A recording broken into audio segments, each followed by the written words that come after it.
Hi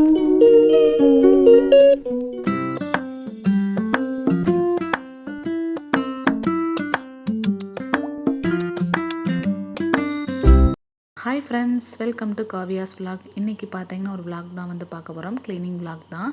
இந்த vlog பார்த்தீங்கன்னா ஊரில் இருக்கிற வீட்டில் எடுத்தது. அங்கே இருக்கக்கூடிய கிச்சன் வந்து க்ளீன் பண்ணுற வீடியோ தான் வந்து பார்க்க போகிறோம். நான் லாஸ்ட்டாக பார்த்தீங்கன்னா ஜனவரி மந்த் லாஸ்ட்டில் வந்து ஊருக்கு போயிருந்தேன். அப்போ வந்து கிச்சன் க்ளீன் பண்ண வீடியோ தான் இது.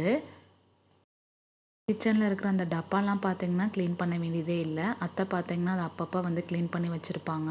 நான் அந்த சீட் கவர் மட்டும் பார்த்தீங்கன்னா சேஞ்ச் பண்ண போகிறேன். அதுவுமே பார்த்தீங்கன்னா அவங்களுமே மாற்றிடுவாங்க. நான் போனப்போ டைம் பார்த்தீங்கன்னா கொஞ்சம் அழுக்காக இருந்தனால மாற்றி எடுத்து வச்சுட்டு வரேன். மற்றது எல்லாமே பார்த்தீங்கன்னா அவங்களே மெயின்டைன் பண்ணிப்பாங்க. நான் போகிறப்ப வந்து ஏதாவது அழுக்காக இருந்துச்சுன்னா மட்டும் பார்த்தீங்கன்னா அதை மட்டும் க்ளீன் பண்ணி வச்சுட்டு வருவேன். இந்த தடவை பார்த்தீங்கன்னா இந்த சீட்டெல்லாம் எடுத்துட்டு அதை ஃபுல்லாக ஒரு ஈரத்துணி வச்சு தொடச்சிட்ருக்கேன். தொடச்சி முடிச்சுட்டு கொஞ்சம் நேரம் காய விடணும். அங்கே கிராமத்தில் எல்லா வீட்லேயுமே பார்த்தீங்கன்னா இந்த அலுமினிய டப்பா, சில்வர் டப்பா தான் வந்து பார்த்தீங்கன்னா அதிகமாகவே இருக்கும். பிளாஸ்டிக்லாம் வந்து சுத்தமாகவே யூஸ் பண்ணவே மாட்டாங்க. ஒரு சில டப்பா மட்டுமே பார்த்தீங்கன்னா பிளாஸ்டிக் டப்பா இருக்கும். மோஸ்ட்லி பார்த்தீங்கன்னா சில்வரும் இல்லாட்டி அலுமினிய பாக்ஸ் தான் இருக்கும். ஒரு ஈரத்துணி வச்சு தொடச்சி எடுத்துட்டு அதுக்கப்புறமா ஒரு நார்மல் கிளாத் வச்சு ஃபுல்லாக வந்து தொடச்சி எடுத்துக்கிறேன். இது நல்லா காயறதுக்குமே பார்த்தீங்கன்னா ஒரு அரை மணி நேரத்துலேருந்து 1 மணி நேரம் ஆகிடும். கிச்சன் பார்த்தீங்கன்னா சின்னதாக தான் இருக்கும். உள்ளே என்ட்ரான உடனே லெஃப்ட் சைடில் பார்த்தீங்கன்னா ஒரு 4 செல்ஃப் இருக்கும். இது மட்டும்தான், வேறு எந்த செல்ஃப்மே கிடையாது. கவுண்டர் டாப்புமே கிடையாது. இந்த கிச்சனில் இருக்கக்கூடிய கவுண்டர் டாப் பார்த்தீங்கன்னா கொஞ்சம் வித்தியாசமாக இருக்கும். பழைய காலத்து கிச்சன் தான். எப்படி இருக்குன்னு சொல்லிட்டு உங்களுக்கு க்ளீன் பண்ணுறப்ப காட்டுறேன். நாங்கள் பார்த்தீங்கன்னா பாத்திரம் வைக்கிறதுக்கு செய்கிறதுக்கெலாம் பார்த்தீங்கன்னா அத்தை வந்து சில்வரில் வந்து ஒரு ஸ்டாண்ட் மாதிரி வச்சுருக்காங்க. அதில் தான் பார்த்தீங்கன்னா பாத்திரம் எல்லாமே ஸ்பூனு, கரண்டி எல்லாமே வச்சுக்கிறாங்க. பிளேட் வைக்கிறதுக்கும் ஒரு சில்வர் ஹோல்டர் வச்சுருக்காங்க. அதில் யூஸ் பண்ணிக்கிறாங்க. இப்போ பார்த்தீங்கன்னா ஃபுல்லாக தொடச்செடுத்தாச்சு. கொஞ்சம் நேரம் காய விட்டதுக்கு அப்புறமா செல்ஃப் கவர் போட்டுக்கலாம். இந்த கவர் பார்த்தீங்கன்னா ஒரு போஸ்டல் கவர் தான் வீட்டில் இருந்துச்சு. அந்த கவர் தான் பார்த்தீங்கன்னா இப்போதைக்கு போட்டு விடுறேன். இதுக்கு முன்னாடியுமே நியூஸ் பேப்பர் அந்த மாதிரி போட்டிருந்தோம். ஆனால் நியூஸ் பேப்பர் போட்டால் பார்த்தீங்கன்னா எப்படியும் சுருங்கிடுது, ஒரு மாதிரி கலர் ரொம்ப அழுக்காயிடுது. அதனால தான் பார்த்தீங்கன்னா இந்த கவரே வந்து போட்டாச்சு. அதுக்கு கீழே வந்து பார்த்தீங்கன்னா எறும்பு சாக் பீஸ் தான் வந்து யூஸ் பண்ணுறேன். ஏன்னா எறும்பு கொஞ்சம் நல்லா அதிகமாகவே வர ஆரம்பிக்குது. அதனால் கீழே மட்டும் அந்த போர்டில் வந்து எறும்பு சாக் பீஸை போட்டுட்டு அதுக்கு மேலே வந்து சீட் வந்து போட்டுக்கிறேன்.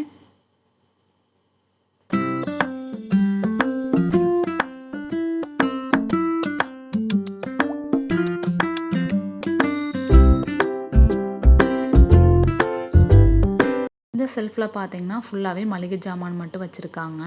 அவங்க வச்ச இடத்துலே தான் பார்த்தீங்கன்னா நானுமே வச்சுருக்கேன். வேறு எதுவுமே சேஞ்ச் பண்ணலை. எக்ஸ்ட்ரா இருக்கிறது தேவையில்லாததை மட்டும் பார்த்தீங்கன்னா க்ளீன் பண்ணி போட்டுட்டு கழுவி மட்டும் வச்சுருக்கேன். ஏன்னா நம்ம வந்து சேஞ்ச் பண்ணி வச்சுட்டு போயிட்டா அவங்க ரெகுலராக யூஸ் பண்ணுறது பார்த்தீங்கன்னா கன்ஃபியூஷன் ஆகிடும். ஸோ அவங்க எப்படி வச்சுருந்தாங்களோ அது மாதிரி மட்டும் வச்சுட்டு அரேஞ்ச் பண்ணிகிட்ருக்கேன். எப்பயுமே இந்த கிச்சனில் மட்டும் பார்த்தீங்கன்னா இந்த திங்ஸ் வைக்கிற இடத்துல இந்த க்ரோசரி திங்ஸ் வைக்கிறது, இந்த அரேஞ்ச் பண்ணுறதெல்லாம் பார்த்தீங்கன்னா எப்பயும் ரெகுலராக யூஸ் பண்ணுறவங்க வைக்கிற இடத்துல வச்சா தான் பார்த்தீங்கன்னா நம்மளால் வேலை செய்ய முடியும். திடீர்னு நம்ம மாற்றி வச்சுட்டோன்னா பார்த்தீங்கன்னா வேலை செய்ய முடியாது. அதனால் அவங்க வச்சுருக்க மாதிரியே தான் பார்த்தீங்கன்னா வச்சுருக்கேன். அப்படியே அரேஞ்ச் பண்ணிட்டு வில்லேஜை பற்றி பார்க்கலாம். இங்கே ஊர்லலாம் பார்த்தீங்கன்னா ஒரு தெருவுலேருந்து இன்னொரு தெருவுக்குள்ளே போகிறதுக்குள்ளே பார்த்தீங்கன்னா நம்ம ஒரு இடத்துக்கு போகணுன்னா கூட வழியிலே ஒவ்வொருத்தவங்கக்கிட்ட பேசிகிட்டே போகிறதுக்குள்ளே பார்த்தீங்கன்னா டைம் ஆகிடும். ஆனால் இங்கே சிட்டிலலாம் பார்த்தீங்கன்னா நம்ம கதவை ஓப்பன் பண்ணால் கூட பேசுகிறதுக்கு கூட ஆள் இருக்க மாட்டாங்க. ஆனால் ஊரில் பார்த்தீங்கன்னா அப்படியெல்லாம் இருக்காது. எல்லா வில்லேஜ்லேயுமே அப்படி தான் இருக்கும். சிட்டிலலாம் பார்த்தீங்கன்னா பக்கத்து வீட்டில் யார் இருக்காங்க, இல்லாட்டி ரோட்டில் நடந்து போகும்போது கூட பார்த்தீங்கன்னா யார் என்ன எதுவுமே தெரியாது. மெயினாக பக்கத்து வீட்டில் கூட எதுவுமே தெரியாது. டோர் எப்போயுமே க்ளோஸ்லேயே தான் இருக்கும். யார் வராங்க போகிறாங்க என்ன செய்கிறாங்க எதுவுமே தெரியாது. அந்த ஒரு ரூம்லேயே வாழ்கிற மாதிரியே தான் இருக்கும். ஒரே இடத்துல இருந்தோன்னா பார்த்தீங்கன்னா நல்ல ஒரு ஃப்ரெண்டு கிடைக்கிறதுக்கு வாய்ப்பு இருக்குதுன்னு நினைக்கிறேன். ஆனால் கிராமத்துலலாம் பார்த்தீங்கன்னா கதவை ஓப்பன் பண்ணாவே போதும். டைம் எப்படி போகிறதுனே தெரியாது. வேலை இருக்குதோ இல்லையோ டைம் மட்டும் பார்த்தீங்கன்னா கடகடன்னு ஓடிட்டே இருக்கும். பேசுகிறதுக்கும் பார்த்தீங்கன்னா ஆளுங்க மாற்றி மாற்றி வந்துக்கிட்டு தான் இருப்பாங்க. அப்படியே இல்லைனா கூட பார்த்தீங்கன்னா வீதியில் ஏதாவது கொண்டு வந்துட்டு தான் இருப்பாங்க. அதை கேட்குறதுக்கு பார்த்தீங்கன்னா டைம் சூப்பராக வந்து ஓடிடும். இப்போ பார்த்தீங்கன்னா திங்ஸ்லாம் வந்து எல்லாமே எடுத்து வச்சுட்டு திருப்பி அதே இடத்துல அரேஞ்ச் பண்ணிட்டேன். ஒவ்வொரு செல்ஃபாக தான் பார்த்தீங்கன்னா அரேஞ்ச் பண்ணிகிட்ருக்கேன். மொத்தமாக இழுத்து வச்சுட்டா பாப்பா வந்துடுவா. அடுத்து ஏதாவது ஆளுக வந்துடுவாங்க, வேலை இருக்கும். அதனால தான் பார்த்தீங்கன்னா கொஞ்சம் கொஞ்சமாக பார்த்துட்டு க்ளீன் பண்ணி வச்சிட்ருக்கேன். அதுக்கப்புறமா 3வது செல்ஃப் என்னென்ன இருக்குதுன்னு சொல்லிவிட்டு அதையுமே க்ளீன் பண்ணிகிட்ருக்கேன். மிளகு கொஞ்சம் எக்ஸ்ட்ரா இருந்துச்சு. அதை பார்த்தீங்கன்னா அந்த அஞ்சரை பெட்டியில் வந்து போட்டு வைக்கிறேன்.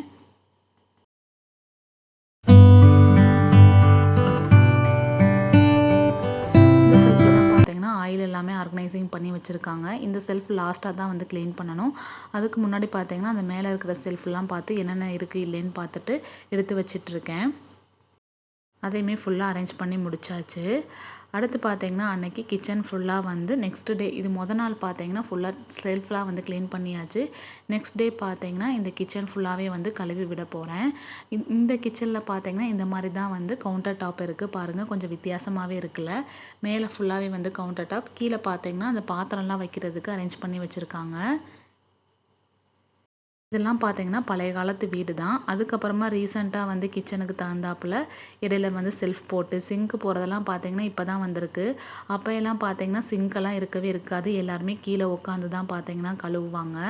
அதனால் பார்த்தீங்கன்னா முன்னே இருந்ததை வந்து மறைச்சிட்டு இப்போ சிங்க் போட்டு இந்த மாதிரி கட்டி வச்சுருக்காங்க. இல்லைன்னா பார்த்தீங்கன்னா இந்த வீட்டுக்குமே வந்து பாத்திரம் கழுவுறதுக்கு வெளியில் தான் வந்து இடம் இருந்துச்சு. ஃபைனலாக பார்த்தீங்கன்னா எல்லாம் கழுவி முடிச்சாச்சு. அந்த இடத்துல வந்து கேஸ் ஸ்டவ்வுமே வந்து அரேஞ்ச் பண்ணியாச்சு. பாத்திரம் எல்லாமே பார்த்தீங்கன்னா காஞ்சதுக்கப்புறமா எடுத்து கீழே வந்து வச்சாச்சு.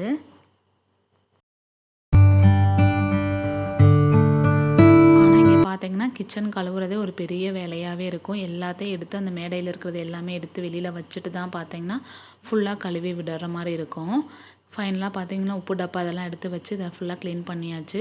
மேலே இருக்கிற செல்ஃபில் தேவையில்லாத டப்பாவெல்லாம் பார்த்தீங்கன்னா எடுத்து கழுவி போட்டுட்டேன். இப்போ அதோட கவரையுமே பார்த்தீங்கன்னா சேஞ்ச் பண்ணிடுறேன். இது எல்லாமே பார்த்தீங்கன்னா ஒரே நாளே செய்யலை. ஒரு 3 நாள் கிட்ட வந்து பார்த்தீங்கன்னா ஒவ்வொரு நாள் ஒவ்வொரு வேலையாக வந்து செஞ்சிட்ருந்தேன்.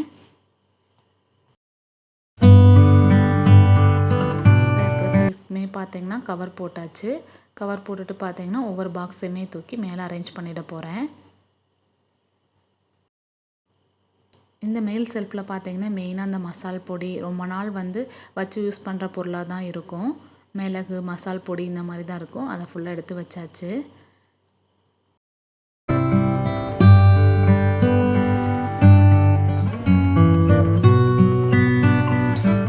அப்புறம் பார்த்தீங்கன்னா ஒரு கவரில் வந்து மிளகா வத்தல் இருந்துச்சு. அதை வந்து டப்பாவில் போட்டுட்டு அதையுமே க்ளோஸ் பண்ணி எடுத்து வச்சுட்டேன்.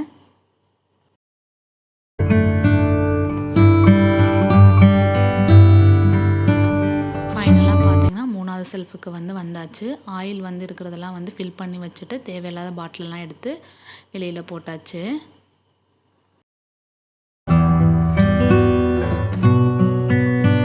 அந்த ஆயில் செல்ஃபில் இருக்கக்கூடிய அந்த கவரையுமே பார்த்தீங்கன்னா ஃபுல்லாக எடுத்தாச்சு. எடுத்துகிட்டு இங்கேயுமே வேறு கவர் போட்டுட்டேன். எப்பயுமே பார்த்தீங்கன்னா இந்த 3 செல்ஃப்மே பார்த்தீங்கன்னா கவர் மட்டும் சேஞ்ச் பண்ணுற மாதிரி இருக்கும். செல்ஃபு ஃபஸ்ட்டு மேலே இருக்கிற செல்ஃப் பார்த்தீங்கன்னா அவ்வளோவா கவர் சேஞ்ச் பண்ணுற மாதிரி இருக்காது. மற்ற 2 செல்ஃப் தான் பார்த்தீங்கன்னா அதிகமாக யூஸ் பண்ணுற மாதிரி இருக்கும். அதுவுமே இந்த 3வது செல்ஃப் பார்த்தீங்கன்னா அப்பப்போ வந்து ஏதாவது பால் காய்ச்சறது இந்த மாதிரி இதெல்லாம் வந்து எடுத்து வைக்கிற மாதிரி இருக்கும். இந்த செல்ஃப்மே பார்த்தீங்கன்னா அடிக்கடி அழுக்காயிடும். அதுவுமே மட்டும் மாற்றுற மாதிரி இருக்கும். வைக்கக்கூடிய அந்த ட்ரேயும் பார்த்தீங்கன்னா க்ளீன் பண்ணி எடுத்து வச்சாச்சு. அதுக்குமே கவர் போட்டுட்டு ஆயில் எல்லாம் வந்து அதில் ஆர்கனைசிங் பண்ணியாச்சு. இதில் ஒன்று பார்த்தீங்கன்னா தலைக்கு தேய்க்கிற அந்த எண்ணெய் வந்து அத்தை காய்ச்சி வச்சுருக்காங்க. அதில் மருதாணி, கருவேப்பிலை இதெல்லாம் போட்டு எப்பயுமே அதில் காய்ச்சி வச்சுருப்பாங்க. இன்னொன்றில் பார்த்தீங்கன்னா நெய் இருக்குது. இன்னொன்றில் பார்த்தீங்கன்னா தேங்காய் எண்ணெய், நல்லெண்ணெய், அதுக்கப்புறமா ரீஃபண்ட் ஆயில், அதுக்கப்புறமா என்ன இருக்குது விளக்கெண்ணெய் இதெல்லாமே வந்து வச்சுருக்காங்க. ஃப்ரெண்ட்ஸ் ஃபைனலாக வந்து எல்லாமே க்ளீன் பண்ணி முடிச்சாச்சு. வீடியோ பிடிச்சிருந்துச்சுன்னா மறக்காமல் லைக் பண்ணுங்கள், ஷேர் பண்ணுங்கள். தேங்க்யூ ஃபார் வாட்சிங். பாய்.